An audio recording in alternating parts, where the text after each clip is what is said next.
YouTube, how are you now? Sean back with another video for the EDC Den. Thanks for checking out the channel. Today we have some cold steel knives. We've got the extra large Espada by Cold Steel, the Cold Steel Espada Large, and the Cold Steel Talwar extra large. Okay, so these are some big, crazy, ridiculous, giant knives. Really nice, really solid, really well made. These guys have since been upgraded to a better steel. I believe they're in S35 now. These current ones that I'm showing you are both in Oz 8 steel. Okay, I got these maybe 8 or 9 years ago. That's when they were making them in Oz 8. They were much more affordable when they first came out. I was absolutely shocked to see the current prices with the S35 steel. Really, really expensive. I'm kind of glad I got these when they were much cheaper a long time ago. And this Talwar, the steel for that one is a super steel, I guess, an upgraded steel. It is the CTS XHP steel. All right, so just a quick rundown before we start showing you some close-ups here. So the Talwar XL, 5.5-inch blade, 12 3/4 inches overall, and it is 8.4 ounces. This blue G10 handle is linerless, so there's no steel in there. It is just the slabs of G10, and it's extremely solid despite not having any liners. The lockup is absolutely solid. I guess it has the Cold Steel triad lock, that lock back design that engages in 3 different areas, making it ultra sturdy and strong.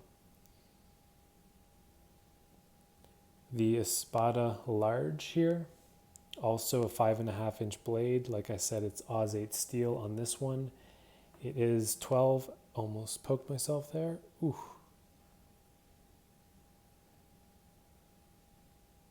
Yeah, actually we got a bleeder. Yeah, these are definitely sharp and pointy knives. Give that a little wipe on the rag. Okay, nothing too serious.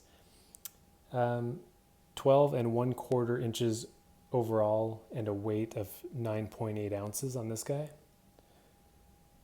On the big boy, 7.5-inch blade, just a monster blade.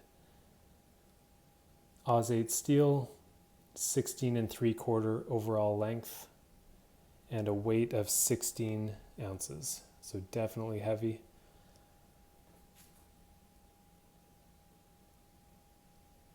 This one comes with a pocket clip that is 2-way positionable. I took it off because the retention on the pocket clip was incredibly strong, and this aggressive G10 would just destroy the pockets. I wouldn't clip this to my pocket anyway and walk around town. It's just way too large. Look at that point.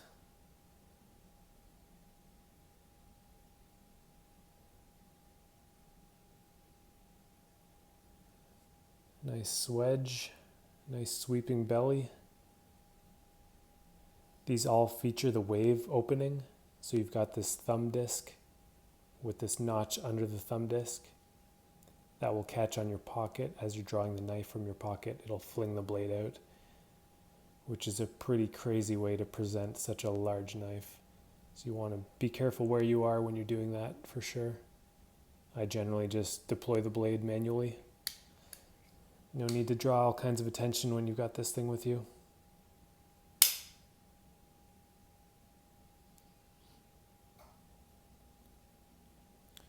These two Espadas have polished G10 handles and aluminum construction. Very nice. Super, super sharp and pointy.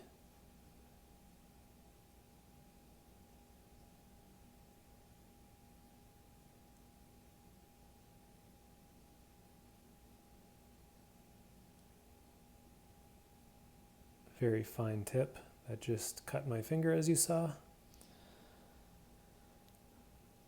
Here's the pocket clip on these. I left them on. I don't carry these either. These are just kind of hanging out in the collection. They're just too awesome and pretty to use. It's actually the reason I got this Talwar. Thought I'd get a G10 one just so I could have something kind of this size with the sweeping blade, just something I would be a little more comfortable carrying. And why do I have knives this big, you might ask? It's a great question. Like I said, these two are just kind of for show at this point in the collection, but I did want something that I could actually take out of the house and throw in a jacket pocket or a bag when I'm on hikes or when I'm camping. You know, God forbid I run into a situation where I need to use something like this to defend myself, but I do spend a good amount of time in the outdoors, and I've had encounters with all kinds of wildlife, really. I've had many bear encounters, and I've had some encounters with coyotes, some of which were angry coyotes. I never actually did have to defend myself with any kind of stick or knife or anything like that. It never did come to that, but you know, it's a pretty crazy thought to think that one day you might have to poke a bear with something like this. But I mean, it's better than being mauled to death. And like I said, I've startled a few bears in the bush. We've come across on the same path, and we scared each other, and luckily the bear have gone the other way up to now. But if they decide that they're hungry, or if they're a little bit older and senile, or maybe they have their bear cubs with them, you know, you never know when they're going to attack. So bear spray, a firearm if you're allowed to carry one, or a big old cold steel blade if you have to. So this does get carried a little bit just in my pocket if I'm in the woods in an area where I could see some significant wildlife. Check out this guy, 7.5 inches. It's an absolute monster. Hope these are showing up okay on the camera. It's a little tricky with these giant guys. And I mean, look at the handle. Look at the reach you're getting. You stick this out in front of you. It's just never ending steel. You can actually get 2 hands on this, and if I had a third baby hand, I could maybe get it in the middle. Just huge.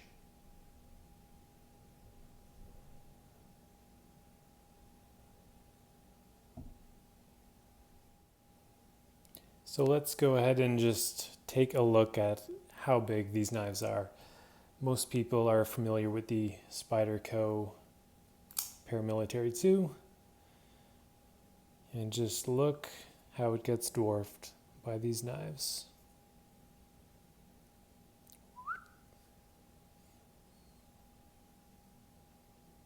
Pretty crazy.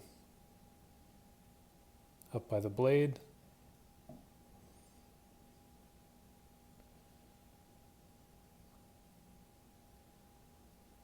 Can't even get these guys on camera. Line up where the blades begin.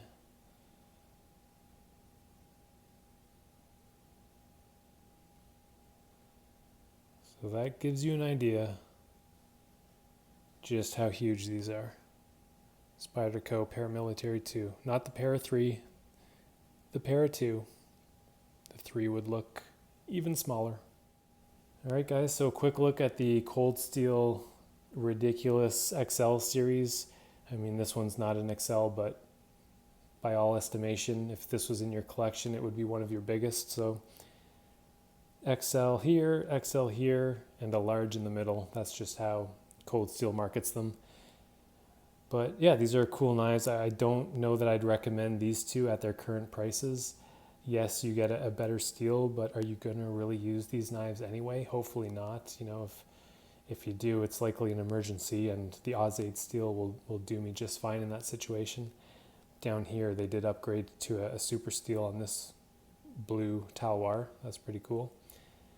But yeah, I would recommend maybe putting one of the Cold Steel XLs in your collection. They do have other models that come in the XL, so pick your favorite. I wouldn't, not something, you know, I'd fill my collection with. I'm glad I have these three, but this is probably where it'll stop. Yeah, there you go. Check out the Cold Steel extra large line. Find one you like. All right, guys, we'll see you in the next video. Take care.